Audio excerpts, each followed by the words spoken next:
안녕하세요. 잡시광입니다. 빛나는 도시의 상징이자 세계적인 문화의 중심지 뉴욕에 최근 깜짝 놀랄만한 일이 벌어졌다고 합니다. 뉴욕 한가운데 그것도 뉴욕 빌딩 전체가 한글로 도배되는 일이 벌어지면서 전 세계인이 마음을 사로잡았다고 하는데요. 여기에 더해 최근 대한민국이 노벨문학상까지 수상하면서 공식적으로 초일류 문화강국이 되자 중국과 일본이 대놓고 질투한다는데 이에 대해 자세히 알아보겠습니다. 최근 대한민국이 뉴욕을 장악하면서 문화산업에서 새로운 역사를 써내려가고 있습니다. 지난 6월 완공된 미국 뉴욕 맨해튼의 한국문화원 새 청사에 세워진 높이 22m, 가로 8m의 거대한 한글벽이 최근 대중들에게 공개되면서 한국이야말로 진정한 문화강국이다라는 찬사가 쏟아지고 있다는데요. 세종대왕이 한글을 창제한 지 약 600년 만에 한글을 주제로 한 글로벌 공공미술 작품이 세계적인 문화중심지인 뉴욕 한복판을 장악하면서 대한민국의 문화 정체성을 제대로 각인시킨 겁니다. 한글벽은 뉴욕 맨해튼 신청사 건물에 전시된 세계적인 설치미술가 강익 중작가의 대형 공공미술 작품으로 세계 50여 개국 7천여 명이 한글로 제출한 인생문구로 탄생했습니다. 이곳을 방문한 이들은 정사각형 패널에 한글을 한글자씩 새겨 모은 대형 작품의 거대하고 웅장한 모습에 장관이었다며 찬사와 감탄이 끊이지 않았다고 합니다. 한글 폰트에 알록달록한 색을 더해 한국 특유의 색감을 강조하면서 다채로우면서도 멋스러운 분위기를 풍기는 등 색감 천국임을 느끼게 했습니다. 뉴욕 한국문화원은 지난 5월부터 2달 동안 별도의 사이트를 구축하고 전 세계 시민들로부터 자신만의 인생 한 줄을 받았다고 합니다. 해당 사이트에 각국 언어로 특정 문장을 입력하면 한글로 번역된 도안이 나왔고 이를 각자가 원하는 색으로 색칠할 수 있게 했는데 BTS의 노래 가사를 적은 외국 참가자들이 많아 눈길을 끌었습니다. 강 작가는 한국에 대한 세계의 관심이 최고조인 시기에 한글의 세계인의 철학을 녹일 수 있어 뜻깊다고 강조했습니다. 이렇듯 세계인의 마음을 잇는 평화와 자유의 한글벽을 뉴욕 한복판에 세우며 대한민국이 문화강국임을 제대로 각인시켰는데요. 이에 네티즌들은 한글의 역사적, 심미적, 문화적 의미가 모두 어우러져 정말 멋진 설치미술이 탄생했다. 뉴욕을 방문할 때 꼭 들러보겠다. 한글의 아름다움을 제대로 알렸다. 한글에 매료될 사람들이 많아질 것 같다. 벽을 아주 멋지게 한글로 장식했다.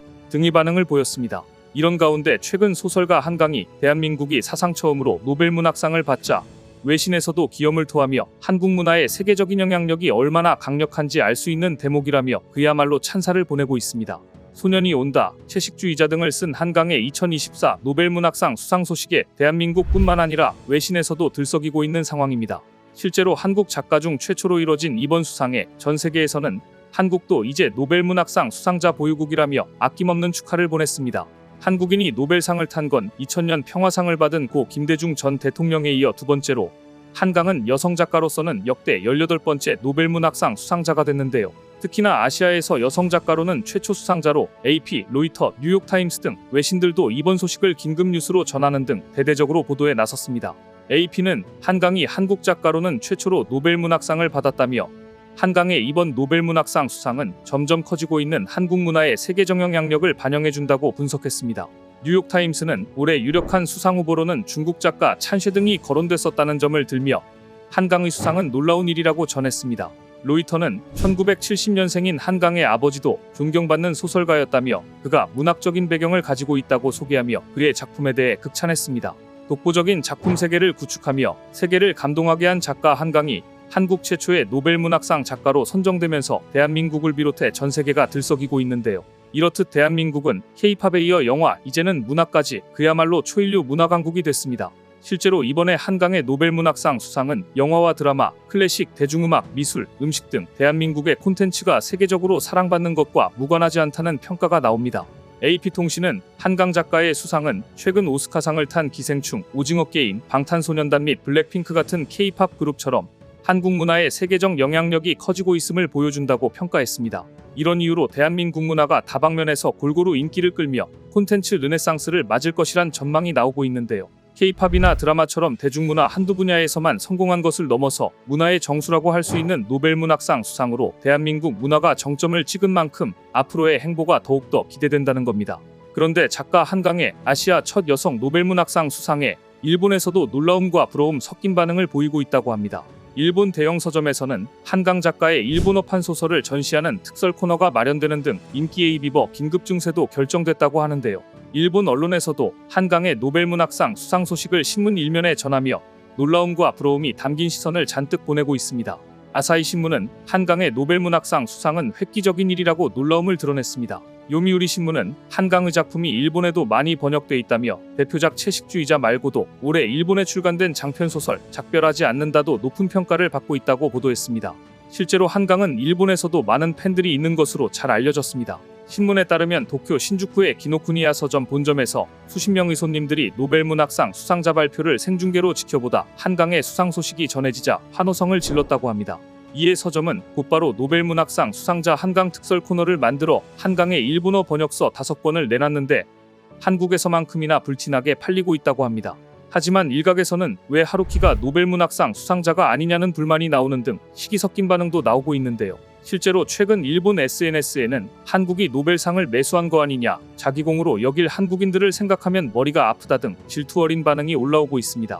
노벨문학상 수상자 2명을 배출한 일본은 2006년부터 노벨상 후보로 거론된 무라카미 하루키의 수상이 또 불발되자 한국의 괜한 특집과 질투를 하고 있는 상황입니다.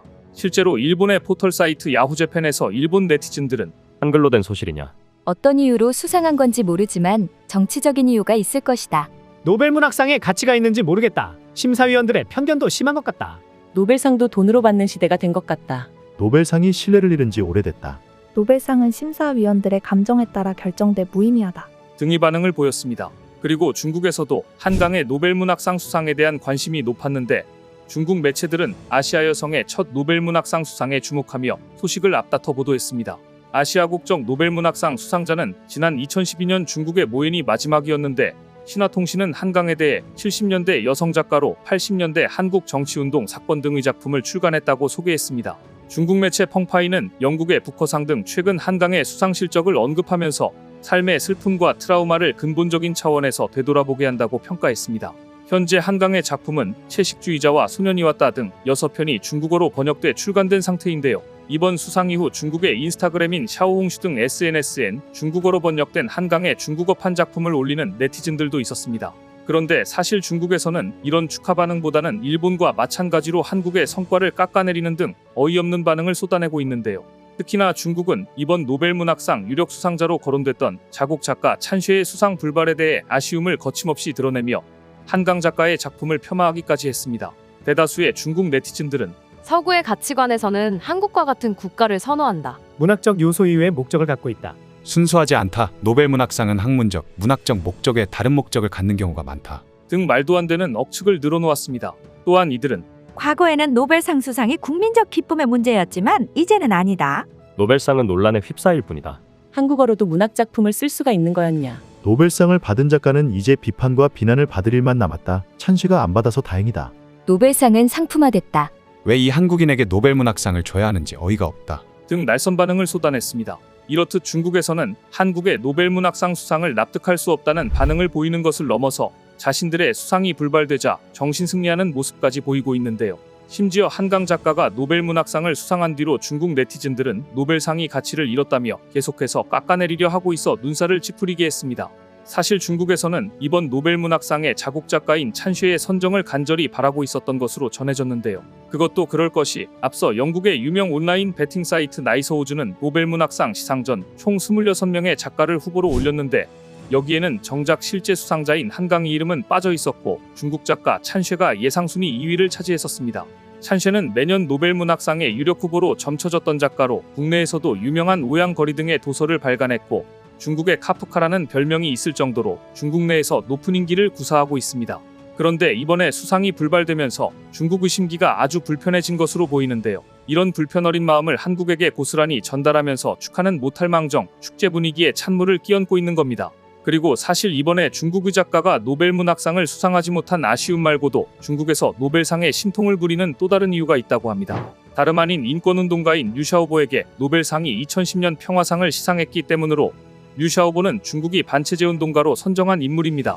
그는 삼권 분립을 주장하는 요지가 담긴 08원장의 서명운동을 벌여 국가전복 선동죄로 11년형을 선고받았었습니다. 실제로 중국은 류샤오보가 노벨 평화상을 받자 스웨덴의 경제적 보복 조치를 취하는 등 현재까지 스웨덴과 외교갈 등으로 팽팽하게 대립하고 있는 상황입니다. 이렇듯 중국은 엉뚱한 곳에 화풀이를 하고 있는 것으로 보이는데요. 아무리 일본과 중국이 한국을 폄하한다고 하더라도 대한민국이 초일류 문화강국이 됐다는 점은 변하지 않는 사실입니다. 오늘 준비한 소식은 여기까지입니다. 댓글을 통한 여러분들의 많은 의견 기다리겠습니다. 시청해주셔서 감사합니다.